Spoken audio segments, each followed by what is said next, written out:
All right, no more, whatever. If you find shit, that's cold. We went down there.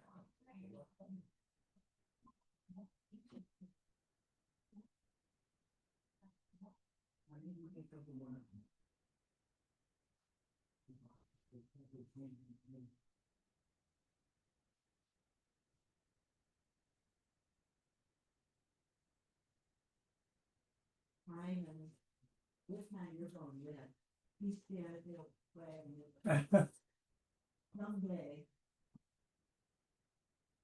You know,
Hello, hello.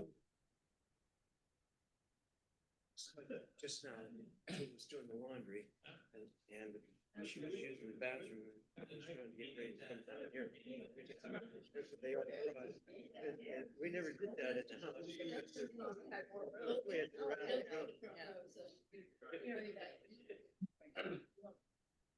If they put the front row right up here. Still miss my basement. I don't think we left behind that press. And I miss the most, that basement. Can you turn? Can you hear me? Hello, hello? Well, can you hear me? You can. I know, but hello, hello? I don't know if it's gonna be loud enough for. My current guy. Sure. This one. Nothing. So. It's a long walk for us guys on the north wing, isn't it? Yes. Yeah. Actually, it's a man back. Hello, hello, hello.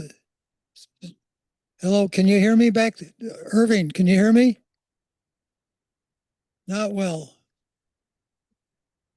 Hello, hello? That's better? Oh. Hello, hello? The same? I'm wondering what do I hear? Oh, Oh, it's the show. We're not going anywhere till 11 o'clock. Yes, and relate. as soon as, maybe 11:15. Sure, could, because it takes time to walk downstairs. Okay, it's just starting. Yeah, well, it hasn't even started yet. No. It's only. Five to Longer yesterday morning. 8 still. Okay, Yeah. Good, so you got ready ahead of time. I'm ready. Good, And we're going afterward to Pegasus. yeah. I hope. to For get- all our guests that are here, have you signed in? Did you sign us in? Have you signed in? Okay. Margaret, have you signed in? It's just Yeah, the deal. Yeah. yeah. Right behind you.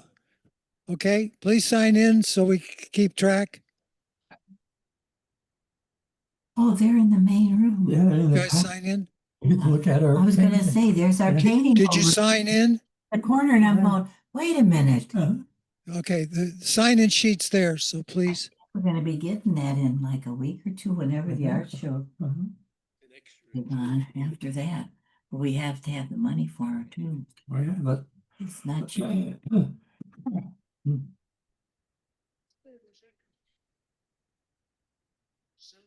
Yeah. Carl?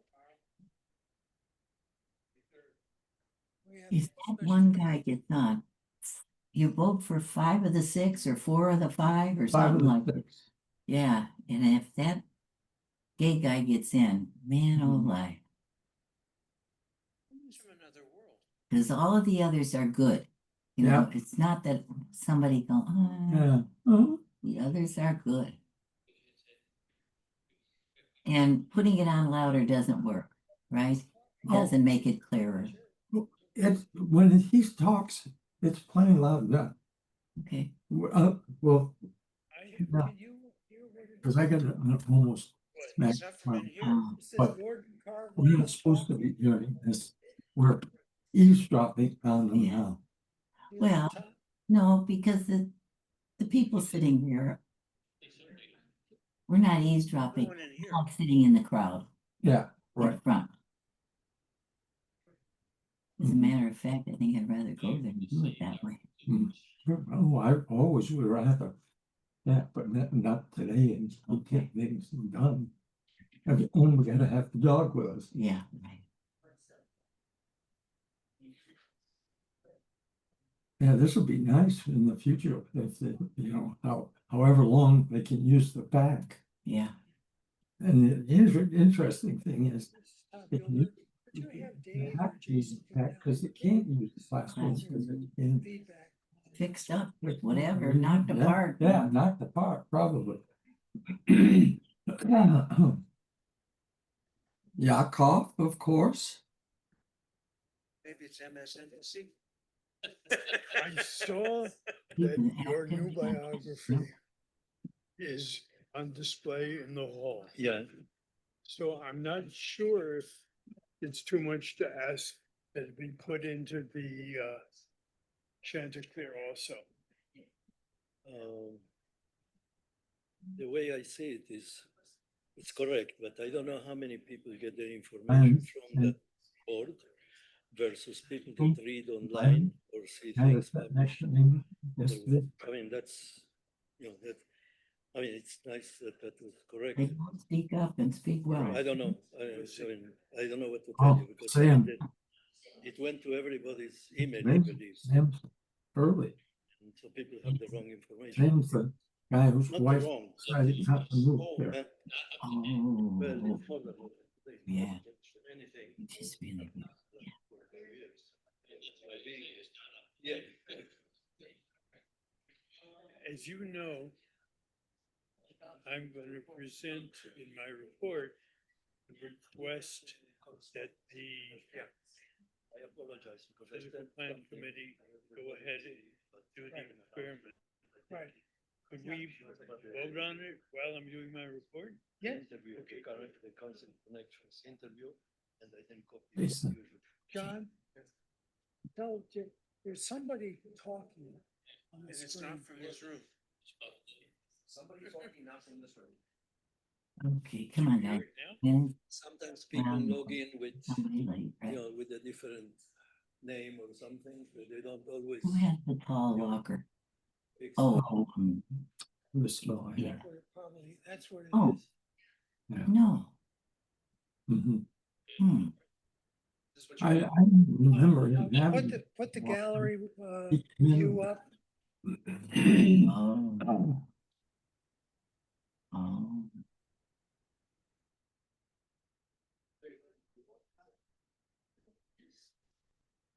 Where did you see somebody?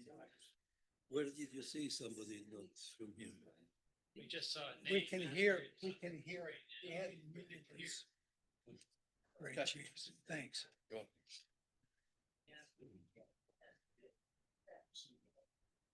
Okay, good morning. Good morning. All of you that have arrived, would appreciate it if you would sign in. We're lacking our secretary today. She is off on a wedding, and we're also, Hold on, let me-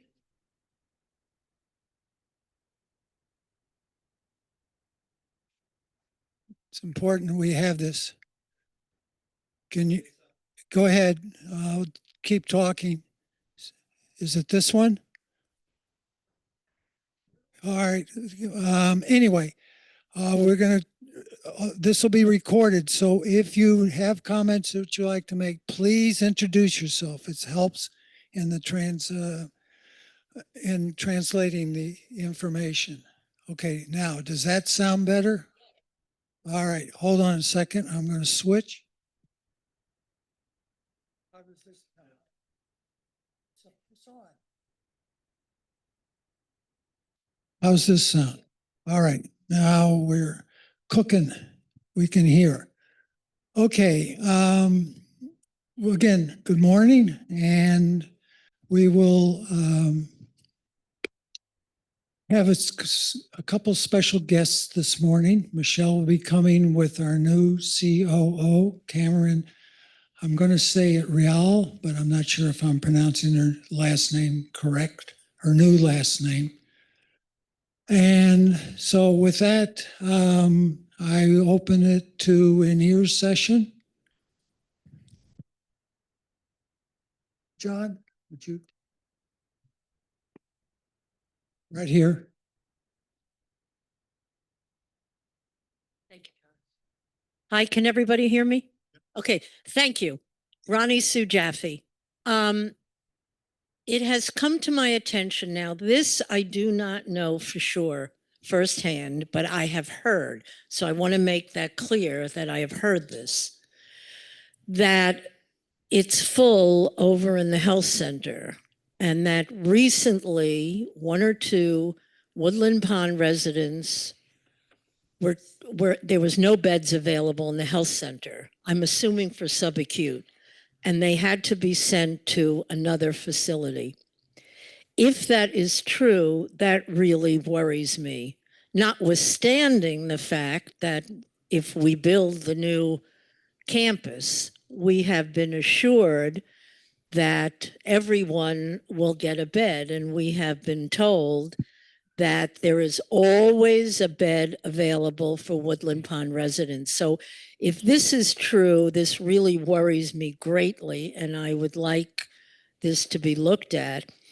What I do know for sure, because it happened to me, I was referred to outpatient PT. And when I went over to Kelly to schedule my sessions, I was told that there would be a several week wait. And while I was talking to Kelly, I saw and heard two PT people working with non-Woodland Pond residents. And I questioned this, and I was told that when there's a low census in outpatient PT, that they take referrals from the community, and of course can't discharge them unless they're clinically appropriate to be discharged, of course. So if there's a lot of folks here from Woodland Pond who need outpatient PT like I did, we have to wait because the community folks were there first. So I would really like this to be investigated, because we are promised that there's always a bed and there's always room at PT. Thank you. Thank you. Okay, anyone else? Joy? Or we'll come to you, Len, next. Hi, now that you mentioned the health center, Joy, we've been asking, please identify yourself. Joy Dreyer, Cottage too. Talking about the health center, I have three quick things. Health center, one of the things that would be really helpful that I'd like to put someplace for further investigation is that the call buttons, I've talked to Michelle about it, could be, what's the word? An intercom system. When Sal was in the hospital, he buzzes the call button and in 30 seconds, the desk says, hello, Dr. Mora, how can I help you? And then you can triage how important the call is. The problem in the health center is that it still takes a long time to get a response, even if it's 5 or 10 minutes. They don't know if someone's fallen or they just need a change. Anyway, I'd like to put that out as I don't know whether the health center committee is the place to put that, but it's a request to investigate that. My two other quick things have to do with the candidates for the Residents' Council. First question, we can vote for 2 out of the 6, right? You can vote for as many as you believe would be good representatives. So you don't have to vote for 5. That's my first question. And the second question is, have you ever considered ranked choice voting? Because that was a really fair process, and I'd like to put that on the table to be investigated at future elections. Okay, thank you. Ranked choice voting? Oh, it's done in Western states. A couple Western states have it. You vote your first choice to your second choice, and if there are 5 choices, you can vote 1 through 5, which means that someone else have different people, and they balance them out. So the more people that get the first choice, and then the people that get second choices, so it's a balanced system. So everyone gets a sort of a fair accounting. It's like scoring for a track meet. Yeah. Okay. Len Rothman, 329. I see on the agenda that there's going to be a discussion. The old business is council position on conducting session business. And I think it's important to know if there's going to be a real discussion about having comments not just at the ears, but if there's going to be a vote on a topic, I think it's important to know how each of you feels about having a discussion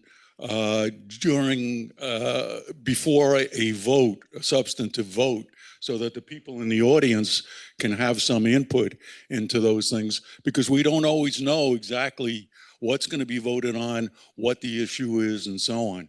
Thank you.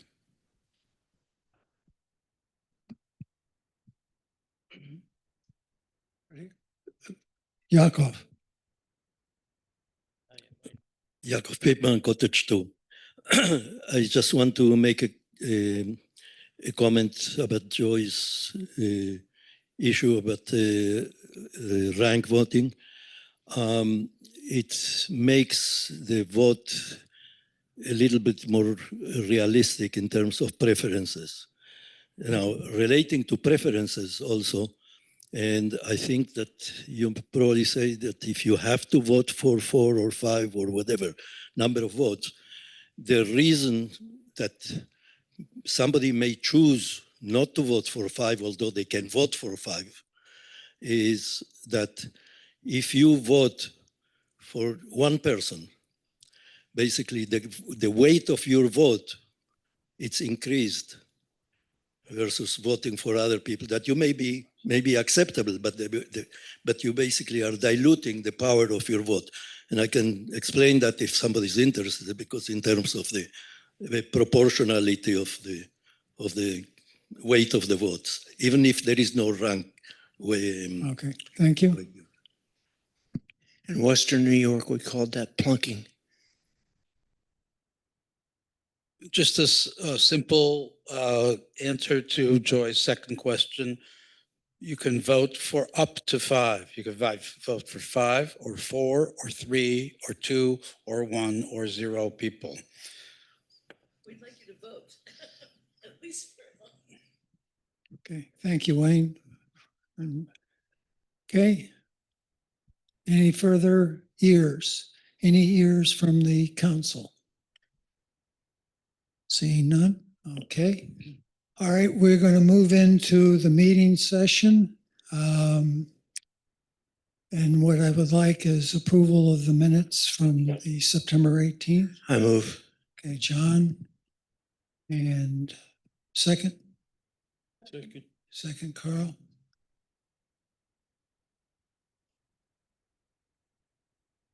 Okay, all in favor? I also want to proclaim that we do have a quorum, even though we're short 2 council members. Okay, so the minutes have been approved. Okay, communications received. Okay. Okay, old business. Yes, what I wanted to explain was when it was brought up at the last meeting about interjecting and providing for guests' inputs while the council is in session. I want to draw your attention to the bylaws of June 5th under meeting procedures, Article 3.9, that in matters concerning proper procedures at meetings, the current edition of Robert's Rules will serve as a guide. And this will be part of the minutes that we will issue under the current Robert's Rules version 12th edition, Section 6 under meetings and sessions, Article 9. It says, in meetings of many public bodies, such as school boards, the public may attend. Similarly, in private organizations, such as church councils, permissioners may be permitted to attend.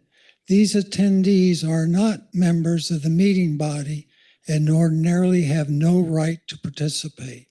In some bodies, such as especially public ones, may invite non-members to express their views, but this is done under the control of the presiding officer, and it's subject to relevant rules. So I bring this out because 2 years ago, when I was president of the council, we determined that the meetings were running 2.5 hours because of let's say, unproductive inputs. And so we chose in the meeting to have it as a work session, and that on subjects that we would like to get feedback from the residents on particular matters, we would investigate the subject, make a proposal, and then give a 2 or 3 week, 4 week period of resident feedback. And that's the way the council has chosen to operate. And until I'm gone at the end of this year, we will continue to have, this is a working session for the council. And inputs we do want to have, but honestly, we have had 1 email to our email address concerning operations of this council, and that's we're up to 18 months. So that's it's there. You should be taking advantage of it. So anyway, that is my input on that. The council has agreed to continue with that. Okay. Council committee reviews. John, do you want to do benefit? Okay. I had you down. There's no report. No report. Whoops, I'm sorry. I'm looking at the wrong one. Thank you. Okay, June, dining. Dining did not meet since the last meeting. Okay, thank you. No financial review. That'll be on Monday. Carl, Health Center. The health center met, but I wasn't able to attend. I had to be somewhere, and I'm still waiting to get the minutes, so I'll try and report them at our next meeting. Well, you've got a physical plan. Physical plant. The major issue was a desire to turn off the pole lights at a certain time in the evening, leave just the bollards that light up the walkways. And the purpose being twofold: to enable us to see stars and to enable the animals to get back to their nocturnal rhythms. Apparently, there is a general movement amongst the kind of people who are involved in our sustainability committee to encourage this darkening of the skies. So the committee wishes to do an experiment. We discovered that it is easy to turn off the pole lights and still leave on the other lights. They would like to do it 3 nights in a row, starting at 9 p.m. for the rest of the evening, and see what we all feel about this. So the committee wants the council to give them permission to go ahead with this experiment.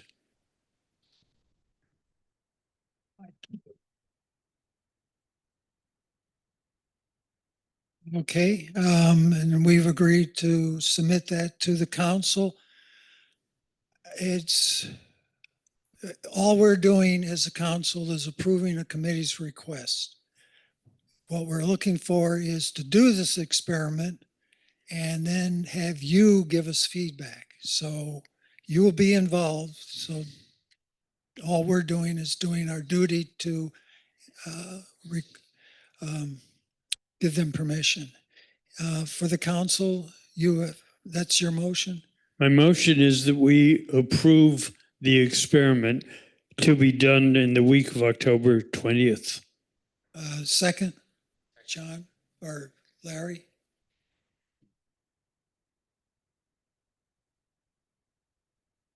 Okay, discussions from the council. Question? What about the lights at a lower level, those little ones? Yeah, are they solar or can they be turned off? They can be turned off, not so. Could we include those? No, Those are motion safe. only includes stand lights. No, those, Could we include those? no, because they're safety. People have to be able to walk around in the paths.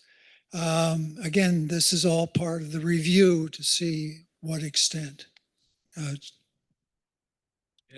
I assume the purpose is to save energy. Is that No. right? No, No, then what's the purpose? the purpose is to show us dark skies at night, to experience the experience of it once again seeing stars perhaps, and to let animals experience their normal pattern. Oh, well, okay, I hear what you're saying, and people who are involved and find that lights on cause an effect of not be able to seeing the nighttime sky as accurately as they want. Is that the point? Yes. Okay. How much? John wants to see there. One other point was that the lights disturb residents coming through their windows at night. Pardon? Oh, it disturbs their sleep. For the residents, it comes through their windows. Okay.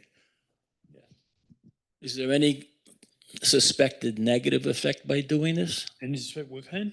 Is there a suspected negative effect by doing this? That's why this is being done as an experiment.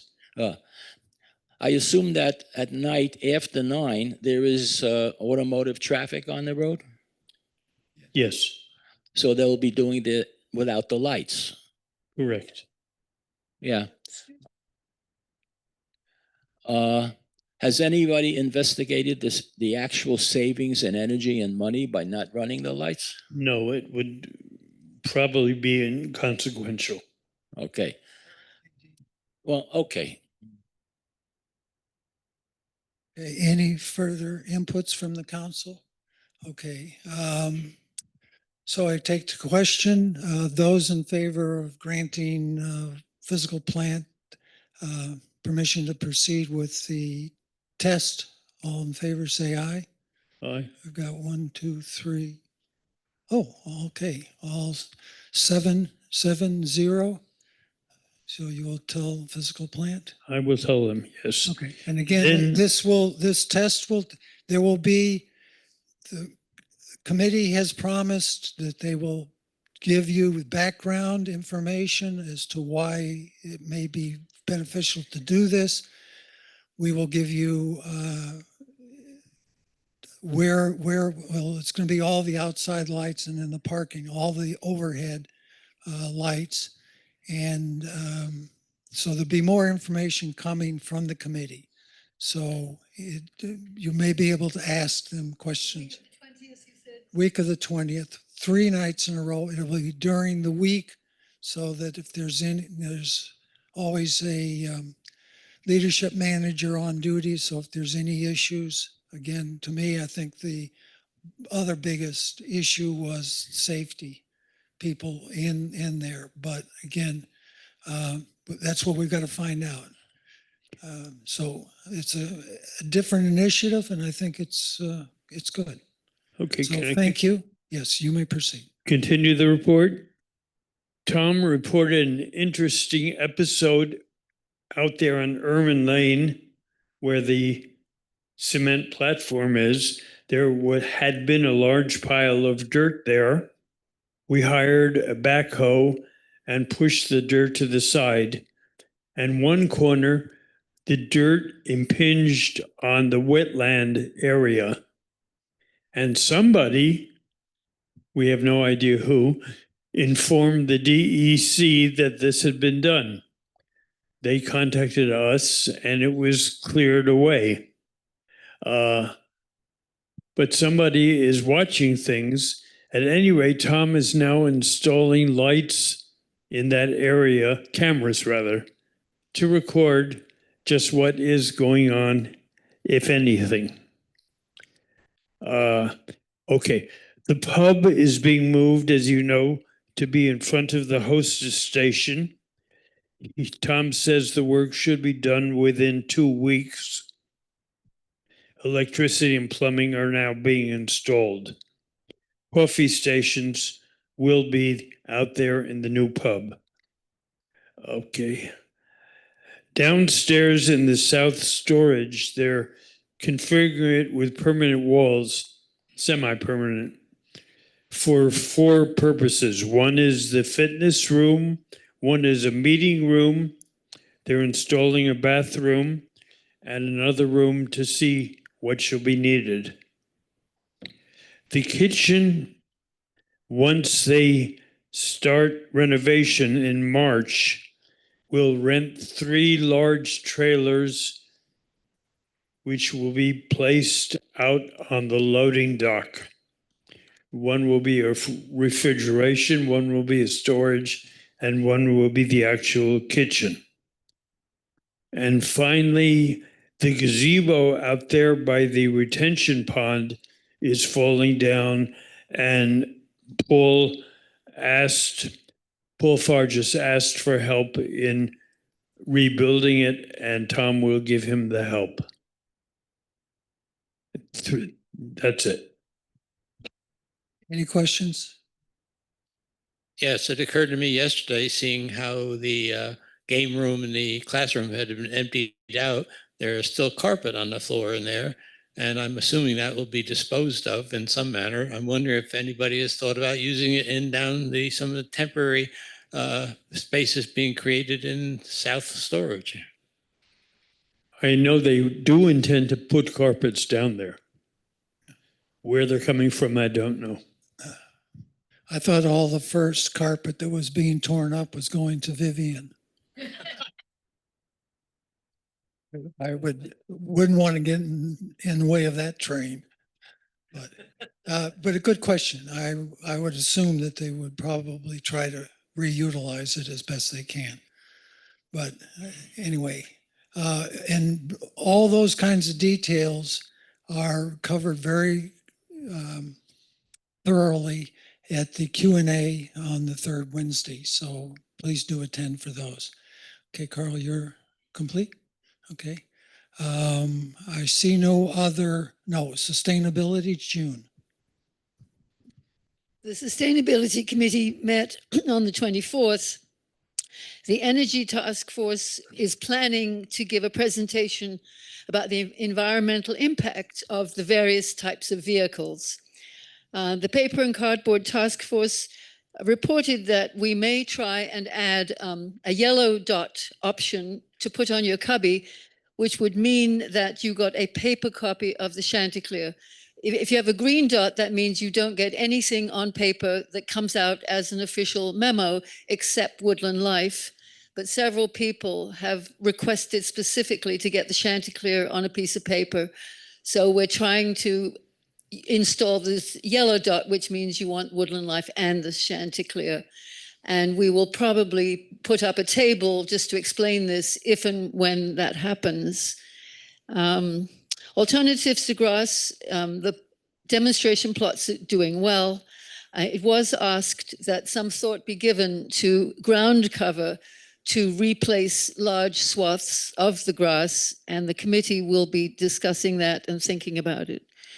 Repair and reuse, Yakov announced the 8th Repair Cafe will take place in the PAC on Saturday, October the 11th from 11 to 3. And guest speaker Judy Reichler gave 2 very informative workshops on decluttering. And I think there was a printout that you might be able to get from the concierge. She gave some sources and places where you could take your stuff. Michael Pikechuck reported on 2 recent interesting trips. One trip to the water purification plant in New Paltz and one to the wastewater plant in New Paltz. And we will be having a trip in October on, I think, the 21st to the UCRRA, the recycling plant in Kingston.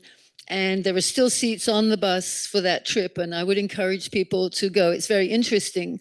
Although we discovered that our recycling does not, in fact, go to Accra. It is sent from Waste Management, which is our company, and it is taken to Beacon or Clifton Park for sorting. And that answers the question about the waxed paper, milk and juice containers, which has been puzzling us for years. So Clifton Park and Beacon accept those containers, although Accra doesn't.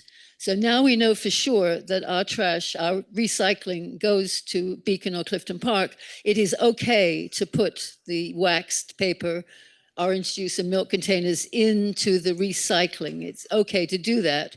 And Rob felt that we had no need to replace the signs. There have been many questions on this one particular issue. So it's okay to put those containers into the recycling. The next meeting is Wednesday, October 21st, and that's about it. Any questions? Any questions on the council? Okay.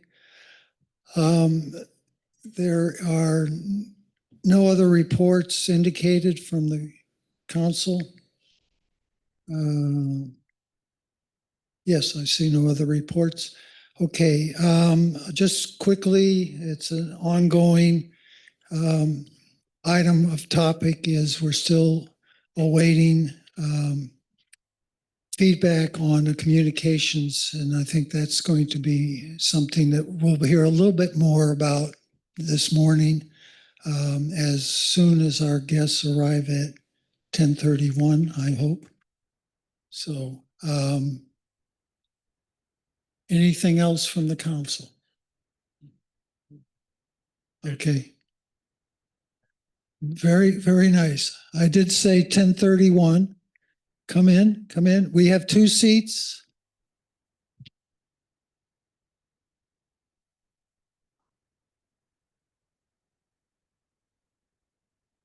Who's Cameron?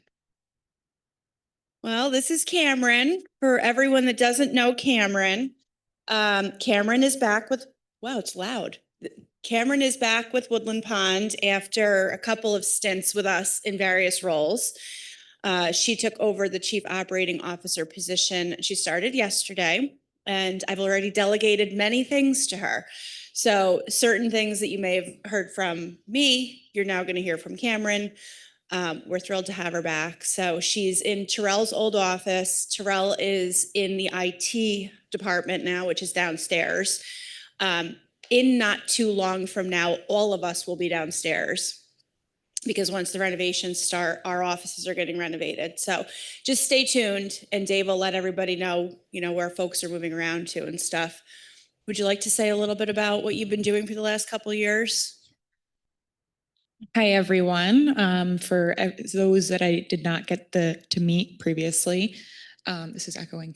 My name is Cameron, now Reale, previously Ilgner, that you may have known me as, which is still strange to say. I was previously at a facility in Clifton Park, which was a skilled nursing facility, primarily 120 beds. I was the executive director there and got to work with a lot of really great people. And also got to work with people across multiple facilities. So where I was a part of a larger organization. Many of you may be familiar with St. Peter's. So I was able to kind of network across a larger healthcare corporation. So I'm excited to be back. A lot of differences between here and there, but some things that I'm looking to bring to the table, and also, work with the team here. Who I missed, and I'm very fortunate to work with now. So very excited. If anybody has any ideas, thoughts, needs from me, I'd be happy to see you. So nice to see you guys. Could you describe your role? My current role? I think we're kind of figuring it out. I think the idea of it is really in its name, is just to kind of work within all the operational departments to enhance what we currently have. And I think a big part of that also has to do with the renovation and how we can work alongside the renovation and enhance what we are looking forward to in the future. I know we have a lot of progressive thinkers here, and I welcome a lot of different ideas so that I can work with the directors to give everybody what they really want. I know that's always been a goal of Woodland Pond and Michelle's, so I'm hoping to bring a lot of that to the table. So open to new ideas, open to working on existing ideas that maybe haven't been fruitful to this point, but looking to do what everybody wants. Just to add on to that, Cameron is responsible now directly for all of the 5 operations departments, which is housekeeping, physical plant, dining, all of Jason's World, and all of IT. So, what her day is looking like now is, I got in a concern from a resident that there was problems with the reservation system. And this is something that I would normally have worked through with the dining team. And I delegated it to Cameron to take off my plate. There was a couple things in the suggestion box that came in this morning that are within those departments. I immediately gave them to her to deal with. So as she's doing those kinds of things, my focus now will shift to program enhancements, strategic planning, risk management, things that I haven't had as much time for as myself and the board would like. So I expect her to act, very independently in her oversight role of those departments. And the last couple of years of experience doing that at that skilled nursing facility is perfectly applicable. So anybody have any questions for Cameron?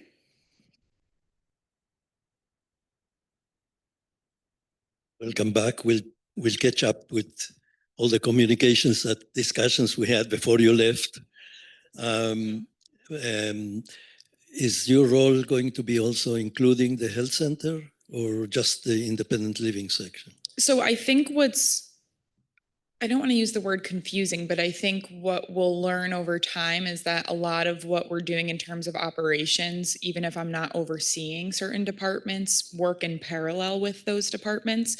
And in order to successfully lead the entire community as a whole and not see one side versus the other, but to really work on program enhancements across the entire community, it's working in parallel, whether that be alongside another director or helping to do what I can within those other departments that aren't under my pure purview. So when she's in charge of dining, Cameron's in charge of dining in the health center and in independent living. So Philip and the nursing staff will continue to report through me, but each of those operations departments has a health center component and an independent living component. She's entirely responsible for that.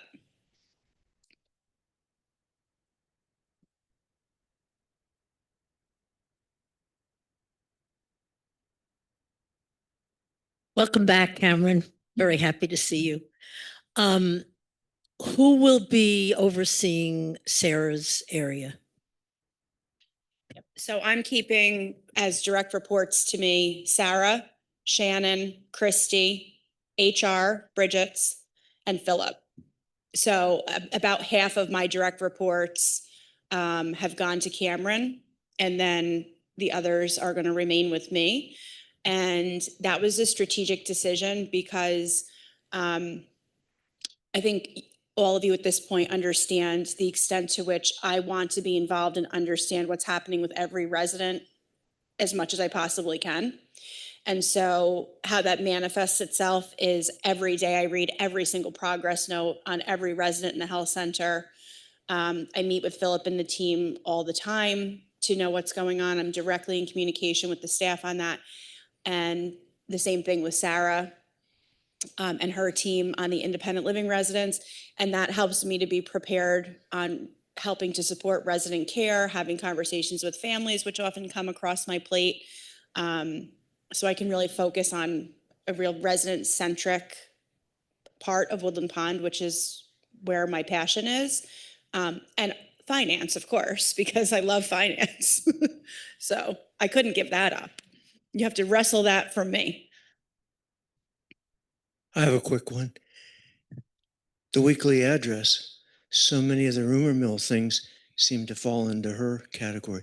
Is she going to have a once a month rumor mill answer? So we have not talked yet about what Cameron's role will be with public facing communication.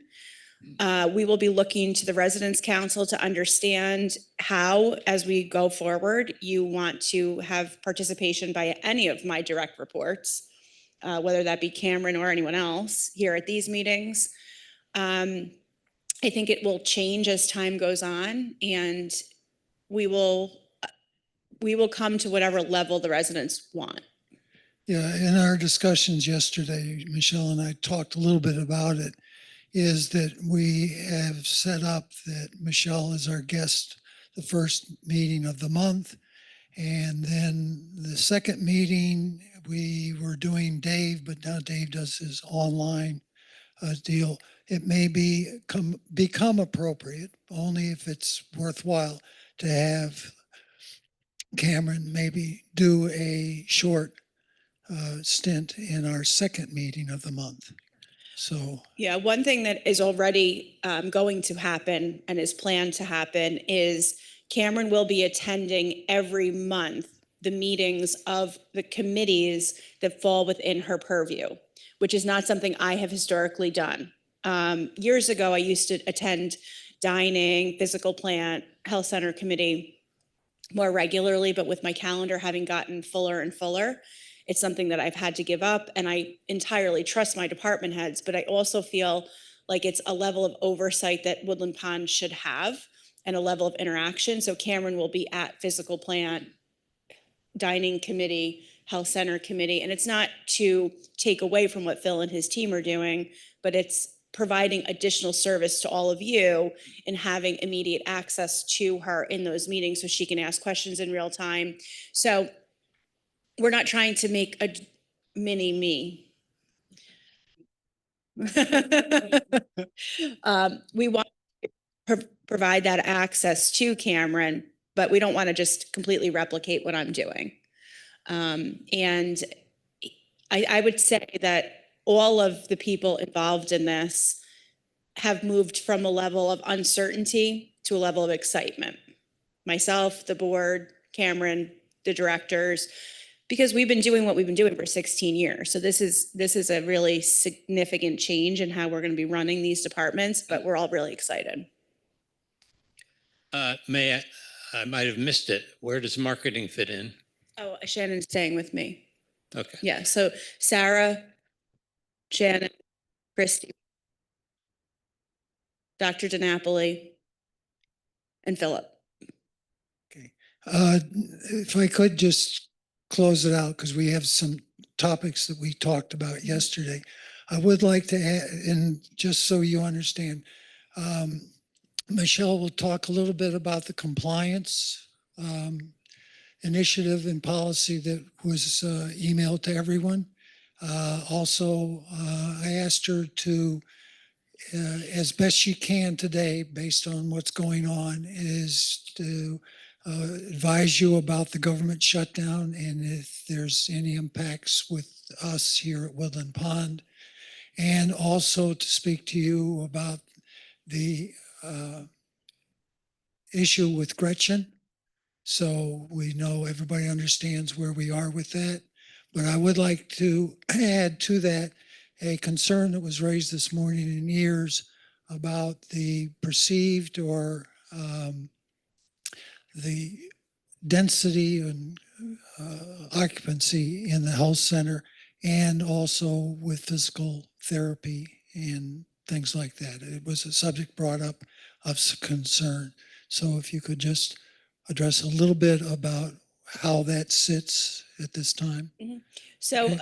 I'll go through all those things. And I also do want to give an update because we did get really good news from the Department of Financial Services yesterday. I thought you walk in and do the first thing. No. Come on. So we heard from DFS yesterday that they have no further questions, which is extremely exciting. I actually was crying, like I'm tearing up thinking about it right now because we started working with Greystone 4 years ago. It'll be 4 years in January. And it's taken an enormous amount of time and energy to get to where we are. So what that means is DFS has signed off. DOH actually issues the clearance letter. They have been done. So we're just in this little administrative pause. We're hoping we're going to get the approval letter either tomorrow or Monday, which will allow us to bring the financing deal to the investors. We expect to have the deal priced by the end of October. And Cameron, Dave, Tom met with the site supervisor this morning from Wolson. Based on all of this, they plan to mobilize November 5th. Or November 3rd, I'm sorry, the Monday of that week. And the financing should close the same week. So this is really meaning that we're able to move forward. It's very exciting. Related to the density issue, I would encourage everyone that's interested to attend the Finance Committee meetings. This is something we talk about. The health center density will not be determined by anyone in this room, any of your neighbors, by our board. None of us have the authority to determine how many health center beds we need. That is all derived by the New York State Department of Financial Services and Department of Health based on actuarial data. So now that we're done with this, well, we're not quite done, but we're almost done with this financing. My efforts are immediately going to shift into working with our actuaries to now put together 20-year projections with the assumption of adding the 94 units in independent living, and then they will use their actuarial calculations to inform us and then inform the state exactly how many beds we need in each level of care. And we use an actuarial firm that's just for CCRCs. They have 500 CCRC clients across the country. CCRC aging statistics are different than in the public. And so they're using a data set that is expansive, but very specific. The state loves it. They love how specific this data is. So when we were originally sized, the state determined that we had 35 too many health center beds. They determined that after we opened. And it would have been nice to have known that 35% of the cost previously, but at any rate, we opened with 35 too many beds. So because of that, for many, many years before our residents were beginning to age into the health center, we always took advantage of that, and we took people directly from the outside community to fill those beds. And that has always provided us with a great deal of cash flow monthly. As time is going on now, and probably 3 or 4 years ago, we stopped taking new residents in from the community at large, with the exception of if we happen to have a short-term rehab bed, because those turn more frequently. So we're more comfortable bringing someone in. We've not taken in direct admits from the community in a couple of years, and those wait lists are not being maintained actively. When people call in now for those wait lists, Natalie, our admissions coordinator, explains we're not adding anyone to those wait lists. So through attrition, we've been letting those people age out. So the actuaries will take all of our actual demographic information into account, as well as industry data, and then they will inform us as to how many beds we need in each level of care. That will then go to the state actuaries at Department of Financial Services, and then they will make their own determination of whether or not they're going to accept our actuary's recommendation, or if they want some sensitivities run on it, stress test run on the numbers. They have purview to do whatever they want. Ultimately, the state will 100% decide how many beds we need in each level of care, and then our plans will be adjusted to accommodate that. Right now, without really any significant additional cost, we can probably easily add 8 to 10 units into the courtyard between the health center and independent living. There's ample space there. There's the additional opportunity to do overbuild in the existing health center, so to add a third story if we need to. That becomes much more expensive because there's a lot of engineering, structural work that has to get done. So we'd want to avoid that, but there's no prohibition on that.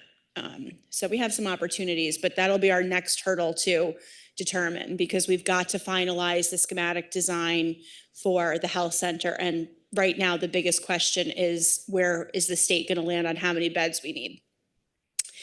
In terms of PT and OT, we are expanding the rehab gyms, both of them, as part of the health center plans.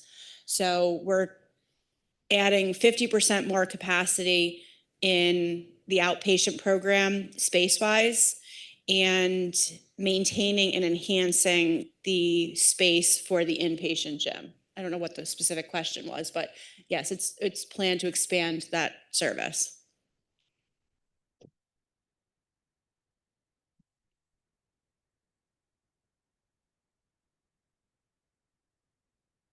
Thanks, Michelle. I was the one who raised the question, twofold. Excuse me.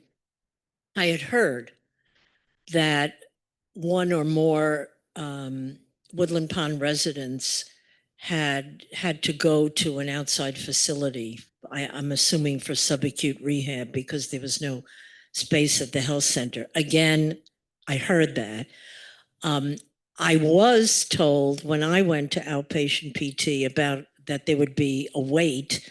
And while I was there talking to Kelly to arrange my intake, there were 2 people from the community getting PT. So that's not run by the state, correct? That's something that we could stop doing to allow residents to have that space in the outpatient PT, right? That's a question. So we do control whether or not we take anybody in from the outside into outpatient rehab. That's the first that I've heard that has happened. So I'm glad you're telling me, because I'm going to look into that immediately. As far as I'm concerned, our residents should always have priority. And we've recently made changes in that space to allow for 3 treatments to be occurring simultaneously versus 2. And Jonathan has been given permission to bring in additional per diem staff.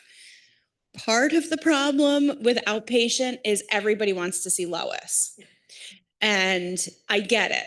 She's amazing. If we could have 3 Loises, I asked at the party, but how many in this room have worked with Lois? Okay, so you get what I'm saying. And so that kind of creates an issue is people, and then the other problem, and this is an issue we've been contending with for quite a while. Residents are very particular about when they want to come, and they're not always very flexible with that. So we may have lots of capacity at 9 o'clock in the morning, and residents are saying, I don't want to come at 9 o'clock in the morning. But I will look into that, because if it's a community member versus a resident, it should always be a resident as far as I'm concerned.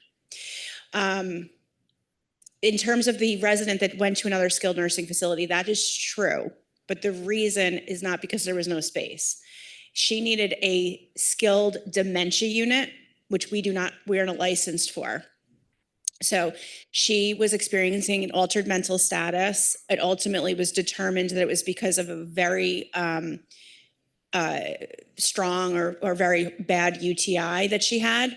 So this particular skilled nursing facility offers that level of service. They're licensed for that. So she went there for a week or 2, and then she came back. Thank you for clarifying. You're very welcome. Okay, the other issues, sorry. So Gretchen, let's talk about that first. Gretchen is still working to determine when in 2025, or if she changes her mind, 2026 will be her last day. And we will be announcing that, once she's made her decision. Gretchen has been extremely clear with Sarah, me, Bridget, that she wants to do a quiet departure. She is welcoming of what she's referring to as informal personal visits to say goodbye, and certainly cards and such. But Gretchen has explained that this is a very emotional thing for her. It's not just leaving Woodland Pond, but it's leaving a career that she's had for a long time. And as she describes it, she saved the best for last. She's just very humble, and she has asked that this be a silent departure.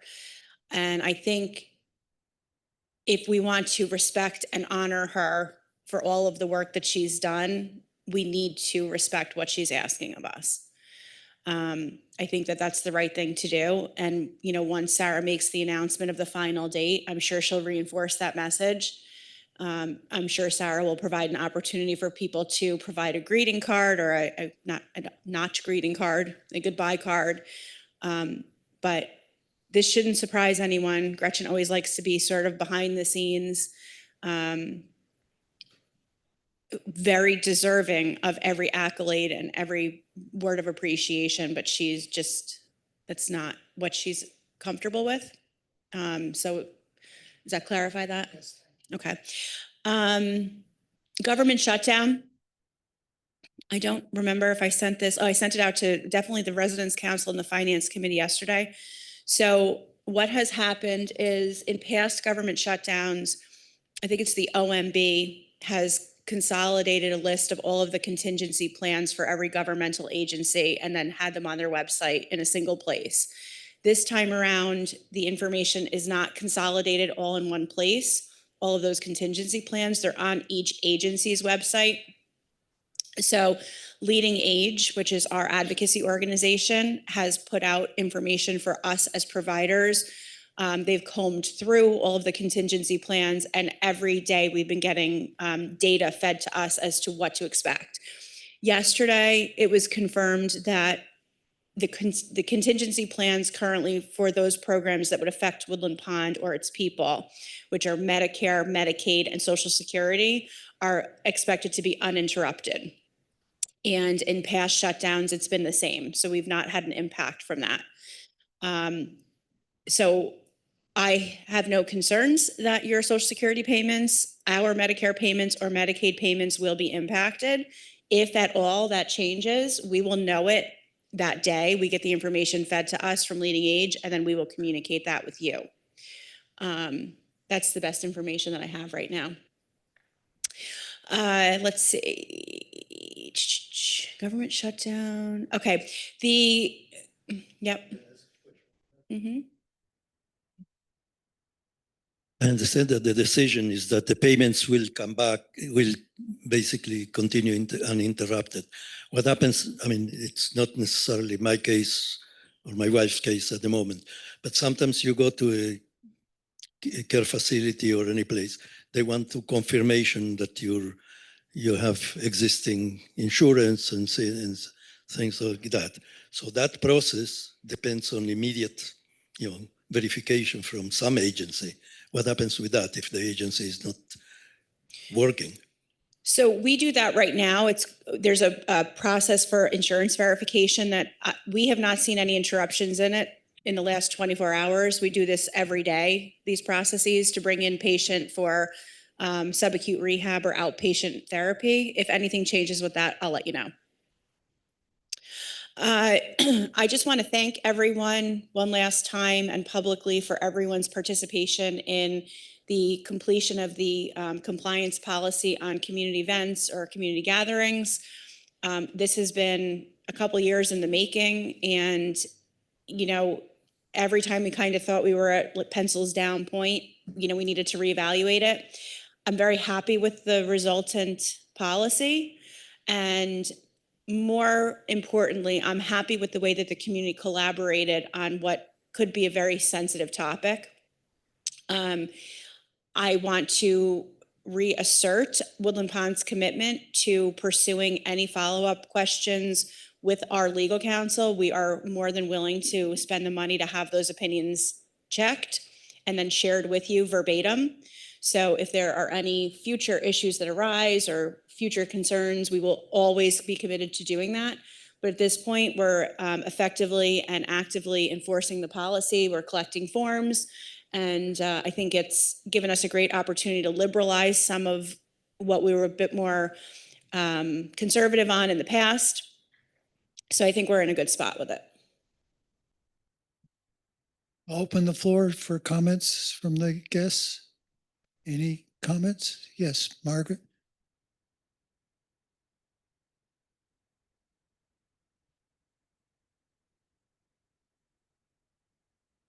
Mine's very quick. First, I just want to acknowledge the work that Michelle and her group have done on getting us to the point that we can say that we're going to start on November the 3rd. Yeah, it's exciting. This is great news, and I've been here through the whole process, and it has been a lot of work. And so I say congratulations. Thank you. Good job. The other thing is that I'm back and forth in the health center a lot, and there's a huge, just to reassure some of you, there's a huge ebb and flow, I would call, of the people that are there. So one day you can go and there's a name on every room. A week later you can go and there are 5 rooms that don't have names on them because they've been moved from one unit to the other. So just keep that in mind somewhat when you get really worried about it, and go visit. Yeah, no, that's a really good point. And actually, Tom, we didn't have a chance to talk about, well, we did talk about this. I didn't put on my list, but I'm going to be working with the Mental Health and Wellness Committee to help figure out how we as a community get comfortable with going to visit our neighbors that have moved to the health center, particularly if they are very compromised. This is something we've contended with for a long time. There's been a couple of recent cases of residents that have been here for a very, very long time that have had unexpected health changes, and those people have found themselves really rather unexpectedly in the health center. And I've had many conversations with residents saying, I really want to go visit, but I don't want to see this person that way. Or I feel uncomfortable going to visit because it's making me face my own mortality. And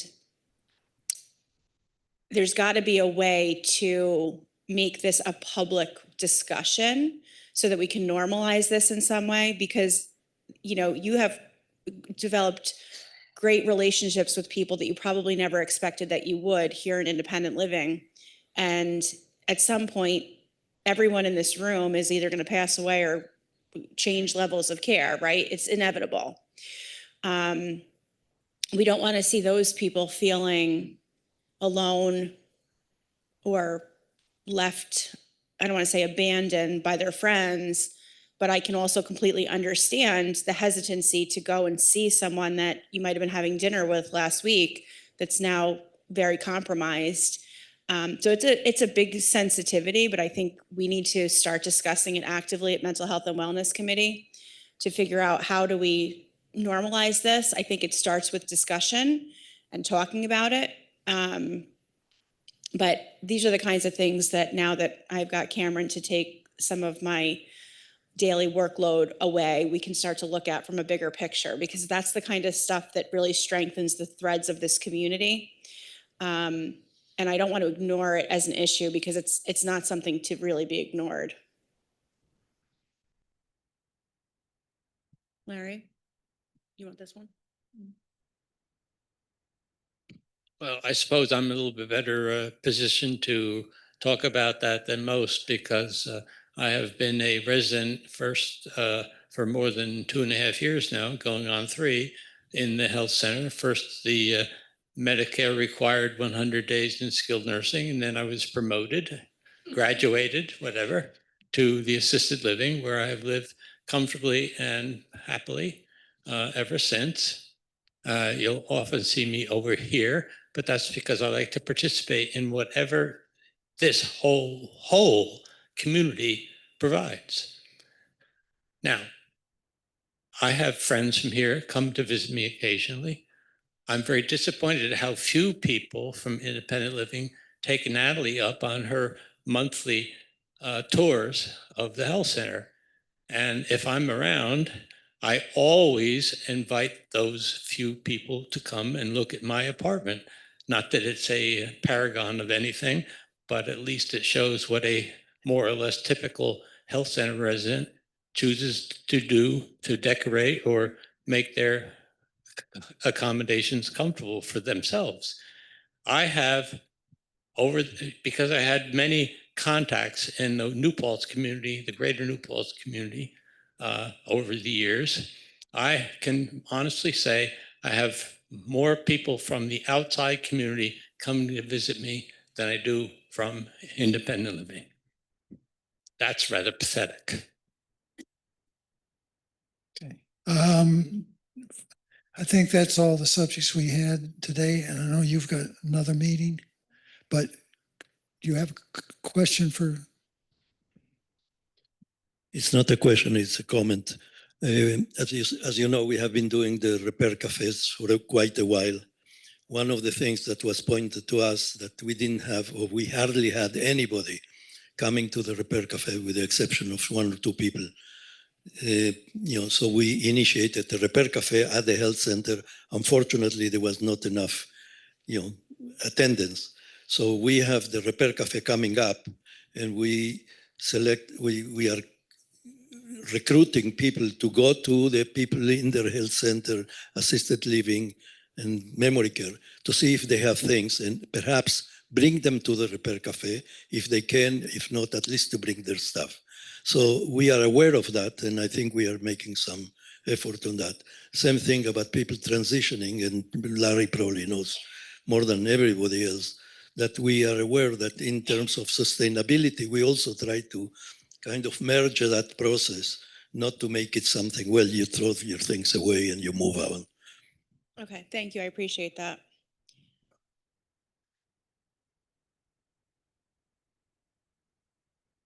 Not to belabor a point, but when somebody leaves the skilled nursing and is lucky enough to return to independent living, there is never an influx of people visiting a person. And I can speak to that personally. My husband has suffered decreased vision and hearing.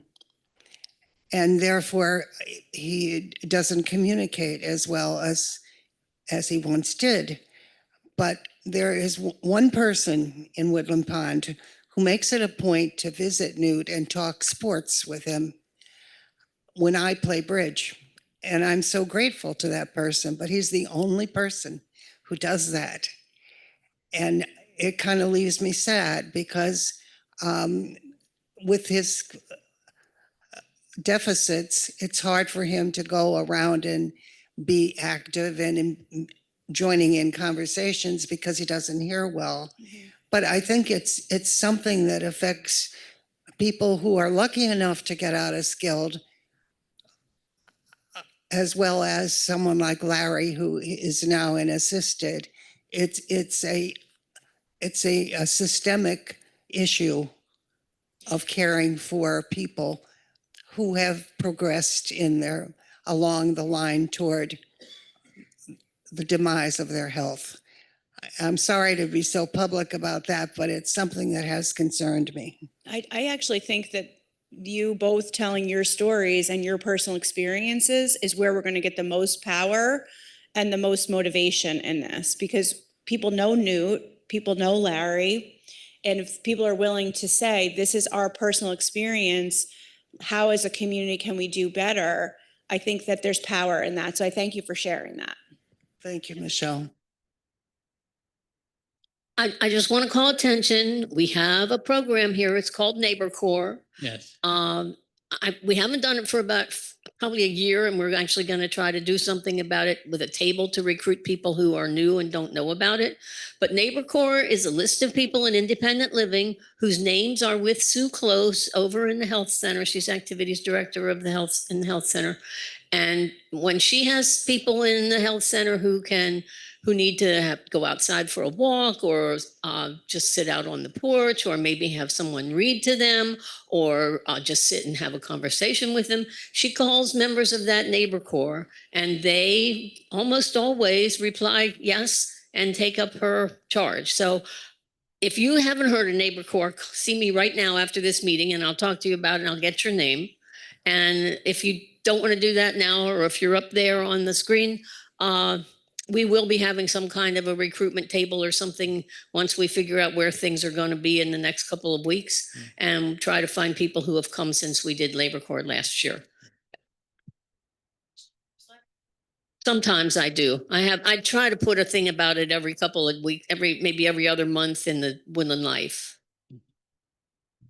Oh. I'll make sure. All right. Doesn't need to be big. No. Something. All right. If you don't sign up, you'll find a horse head in your bed. Jill, thank you. I was about to Jill, add to what I just said about residents coming or not coming over to the health center. I want to single out those of you, Wayne, I see sitting right here, Jill, Sue Gilder, Sharon Raphael, and probably 2 or 3 other people who, Rolf, correct, thank you, Rolf Nyhouse. They are regulars at doing the mail delivery. And so I see one or another of them usually a couple of times a week, maybe 3 times a week. And neither rain nor snow nor sleet, or the fact that we're in the health center, delay them from their appointed rounds. I really do appreciate seeing them. It's not just the fact that they're bringing mail, that we have brief conversations. In the case of Wayne, we have very important conversations. No comment. I think Ken had something. yes. Carl. Jill, I think Alice has pointed out a very important development. We need to have the Neighbor Corps expand its role and make itself available for people in independent living who have a need. I don't think you've ever thought of the group as having that function, but it sounds like it's worthwhile expanding to be a community-wide organization. I think there's going to be a bigger discussion about all of this, but I'm glad we've started it today. And I have to go to my marketing I meeting. was gonna It's say, late. We've extended his stay. Thank you. Thank you very much for from having us. Cameron. Welcome home.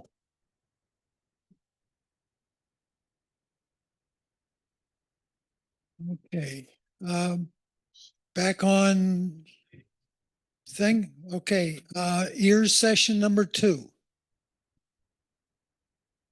Okay.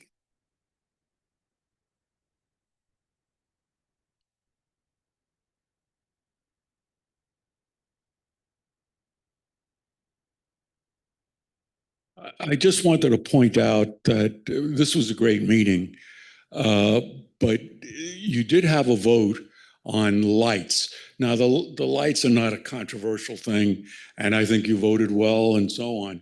But it wasn't in the agenda at all. So I think if there's going to be discussions about things, it should be in the agenda so that people can know that you're going to be talking about one topic or another. If I could just point out, that was not on the agenda because it came to us very late and it came from a committee. That's an important point. If you're participating in committees, you sometimes make recommendations or requests to the council, and we can't act upon them. And sometimes you don't even know about them until the meeting is actually underway. So yes, it's always good to have things publicized as being on the agenda, but as a physical reality, it's not always possible. And it was really hashed out at that meeting. Yes. Wayne's asking.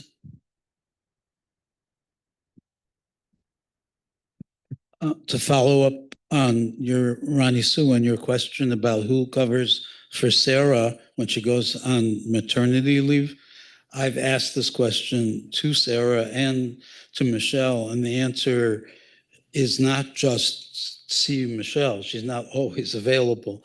The answer is go to the team of our new nurse who's full-time and our social worker who's here 3/5 time. They're a team, they work together, and things do come up that are of concern to anybody in the community. You shouldn't wait till Michelle is free and around. You should go to them. And we're very lucky that finally we have more resources for IL than we had, well, until a few weeks ago. Very good input. Thanks, Wayne. Any other ears? Okay, I'll close that session. No executive session, so I move to adjourn. Oh, point. New business. Okay, this is for the council to make a decision, please. As I understand it, when the nominating committee printed in the Chanticleer everybody's biography, they used the wrong biography for Yakov. They used something that was 5 years old. And he had presented a new biography talking about the things he has accomplished during those 5 years. Now, the committee has already made some amends by putting the information out there in the hall, new information. I want us to make a decision whether or not we feel that in the one Chanticleer remaining for the meeting, should the new biography be printed there or not? And I would like the wisdom of the council to come up with a decision on that. Okay. There's one comment. Go ahead. The biographies will be read out at the Meet the Candidates meeting. So presumably we will hear the updated report at that meeting. No, when you present yourself, you have 5 minutes or something to, yeah, that's what There is only 3 minutes, and I don't think that I would take the 3 minutes to read my introduction. It was published. I think it was sent out. I mean, people could reach it on the electronic bulletin board, but it's wrong. Okay. Any other inputs? I guess you would like what are you asking us to do is to recommend that the bio be put in tomorrow's Chanticleer. It'd be put in the Chanticleer to come out Monday, I believe. Okay, if there's still time, yes. Okay, all right. All in favor of us proceeding that way? Sure. Okay, it's done. Okay. Who will bell the cat? I'm suggesting that Yakov himself bring that biography and make sure it gets done. The biography's already there. Lindsay does it. Publishes the. Lindsay. Yeah, so the information is already there, so we'll get it. So it'll be in tomorrow's Chanticleer, Thank you. okay? Appreciate that. All right, now, is there any other new business? Sorry, I missed that. But that's to being flexible, so let's do it. I now approach. I move to adjourn. Second. Goodbye. They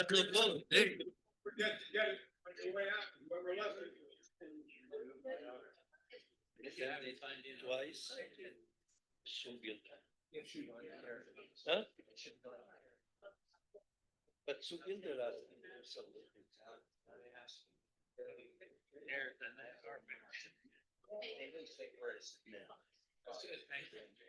But it was, I mean, If you would like, I can in the Zoom or